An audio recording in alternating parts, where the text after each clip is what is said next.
Some television programs are lucky enough to have long runs on the air and become an integral part of pop culture. Others aren't so lucky. The really unfortunate are those that come to our homes full of hope and promise, but don't even make it to episode 2. Here are Screen Rant's 10 TV shows cancelled after 1 episode. Hail Honey, I'm Home. Comedy is usually at its best when it has an edge, and there aren't many more controversial topics than racial and ethnic humor. While audiences found a soft spot for the likes of Archie Bunker, this British sitcom went too far.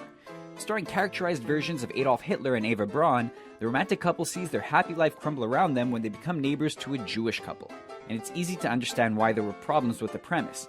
Poking fun at the Third Reich is something we enjoy, but it needs to be done tastefully, a la Mel Brooks. Osbournes Reloaded. The Osbourne family had one hit reality show, but they couldn't make it 2 for 2 with their attempt at a variety show. Despite backing from American Idol producers, Osbournes Reloaded couldn't find an audience and was panned by critics, who labeled it as must-flee TV. We love rocking out to Ozzy, but the idea of seeing him do comedy sketches in drag and seeing members of the clan work real jobs like fast food drive-thru obviously didn't have much appeal. Poor ratings and concerns about the content on network TV gave Fox no choice but to remove it after the premiere episode aired. Dot comedy. At the turn of the new millennium, people were just beginning to understand the wonders of the internet, and television wanted in on the party. Knowing that the World Wide Web could be a breeding ground for humor and hijinks, ABC greenlit this series that would feature wannabe stars trying to go viral. The clip show was prophetic in its vision, but network executives weren't pleased with the low ratings. Their 4.1 million viewers was a smaller total than the show Dot Comedy replaced in the lineup. If only ABC had waited a few more years, they might have had a real winner. Emily's Reasons Why Not. It was big news when star Heather Graham made the jump from movies to TV, and that's the most memorable aspect of the short-lived sitcom Emily's Reasons Why Not. The main culprit was its unoriginal setup, which saw Graham playing a self-help author who comically couldn't figure out the problems in her own life. Bringing nothing new to the table, the show was panned by critics and failed to draw in viewers despite a large amount of hype. With that reaction, ABC had plenty of answers to the question why not when it came to the fate of the episodes that were left over. Quarter life. Hollywood is full of portrayals of people undergoing a midlife crisis. The quarter life can be just as terrifying. That was the idea behind NBC's 2008 broadcast version of a MySpace series. Though the web series was a hit that racked up the hits, the television show couldn't attract a similar audience. The premiere episode got a dismal response from viewers, with ratings lower than the Democratic presidential debate happening at the same time. It was an unheard of failure for the network, who quickly canceled the show and sent the remaining episodes to sister station Bravo. There's proof that not every new phenomenon is a guaranteed success. Secret talents of the stars. A celebrity may be famous for acting or singing, but that doesn't mean their skill set is limited to a singular talent.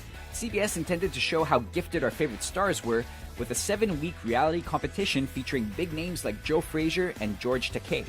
Audiences even had the chance to vote from home in the tournament, but they didn't take the bait. The concept was deemed too ridiculous by the masses, and Secret Talents of the Stars was pulled after the first episode aired. Co-ed fever. After the success of Animal House, everyone wanted in on the frat comedy craze, but the genre wasn't meant for network TV. One of the most infamous failures was this short-lived CBS sitcom, which tried to showcase the hysteria of guys being accepted to a formerly all-girls college.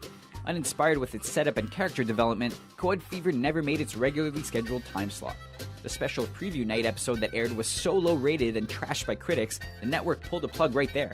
But the series wasn't a total loss. One of the sets found a second life as the girls' dormitory on the first season of Facts of Life. So there's that. Breaking Boston. Usually reality shows are designed for people to make financial gains, but Mark Wahlberg had a different idea when he launched Breaking Boston. The show focused on 4 young women who were trying to improve their lives in Beantown, hoping for some personal fulfillment along the way. It's an intriguing setup for a show and had the backing of one of Hollywood's biggest stars, but those proved to be its only merits. Citing underperformance, A&E pulled it from its lineup after a single episode. America allegedly loves the story of blue-collar workers turning things around, but this one couldn't resonate with enough people. The Rich List. Billed as one of the most addicting game shows since Who Wants to Be a Millionaire was in its prime, The Rich List turned out to be broke. Fox heavily promoted the program, especially during their World Series coverage, but failed to sell audiences on the hype. The show premiered to low ratings, and network executives had no choice but to axe it after one show.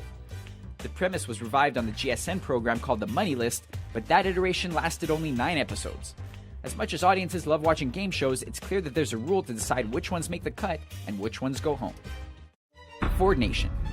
Thanks to highly publicized scandals, Toronto Mayor Rob Ford and his brother Doug were household names, which of course meant that they deserved a TV show. Promoted as a weekly program that would air Mondays, Ford Nation actually turned out to be a ratings winner for the Sun News Network. Despite much interest, the show ended up being too expensive for the fledgling channel to produce. The one episode that aired took 5 hours to record and 8 more to edit. Those involved now claim it was only meant as a one-time deal, but they're clearly trying to save face. Okay, you know what? And that gentleman's right. Those are our picks for TV shows that were cancelled after just one episode. Are there any we missed? Which shows do you wish got past the first airing? Sound off in the comments below and subscribe to our channel for more videos like this one.